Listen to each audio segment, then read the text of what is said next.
In the shadows of Britain's busiest cities, an empire was being built, not from business or trade, but from theft. Every night, cars disappeared from driveways, parking lots, and quiet suburban streets. Within hours, they were stripped to pieces and sold like gold on the black market. This was the UK's biggest chop shop empire, and it would all come crashing down because of one single mistake. Scene 1, the beginning of the empire. It started in a small garage outside Birmingham. A few mechanics, skilled but broke, decided to make easy money. They began stealing cars, mostly Range Rovers, BMWs, autos, the kind everyone dreams of driving. A few short years, that small team became a massive network. They rented warehouses, bought heavy machinery, and turned them into industrial-scale chop shops.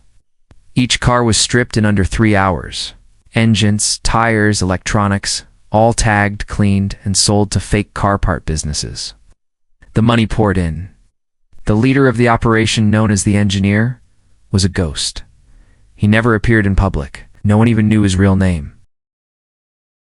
He used middlemen and fake companies to hide his trail. To police, it looked like a legitimate parts business, but inside, it was a million-pound criminal factory. Scene 2, the scale of the operation. By 2018, car thefts in the Midlands had exploded. Dozens of luxury vehicles vanished every week. Owners woke up to empty driveways. Insurance companies were drowning in claims. Still, no one knew where the cars were going. Truth was shocking. The engineer had built an empire so large that stolen parts were being shipped overseas to Europe, Africa, and even the Middle East. Each car made them more than £20,000. They weren't just thieves anymore. They were businessmen of the black market. Scene 3, the mistake. But every empire falls. And this one collapsed from something small, a simple mistake. One night, a man's brand new Range Rover Sport was stolen from his driveway in Coventry. The car had a hidden GPS tracker, one the thieves didn't notice. Within hours, the signal stopped at a warehouse in Birmingham. Police decided to move in quietly. When they raided the site, what they found left them speechless. Inside were dozens of dismantled luxury cars, crates filled with stolen parts, and a hidden office upstairs. CCTV cameras were still recording, and when detectives reviewed the footage, they saw him, the engineer, the man no one had ever seen before.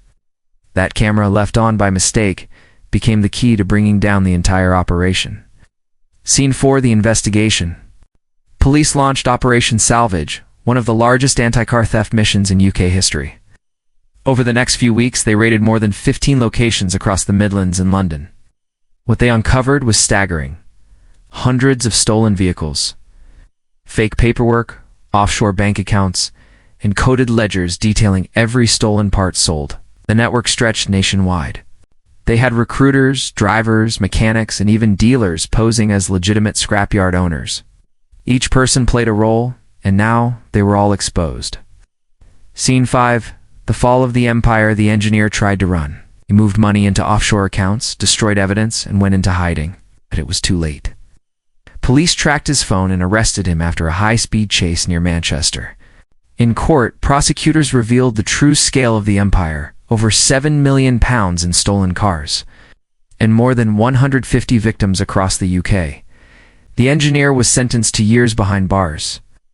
And his empire, the biggest chop shop ring the UK had ever seen, was gone forever. Scene 6, aftermath and reflection. Today, the case stands as a warning. Police now use advanced tracking systems, drone surveillance, and digital forensics to stop similar gangs.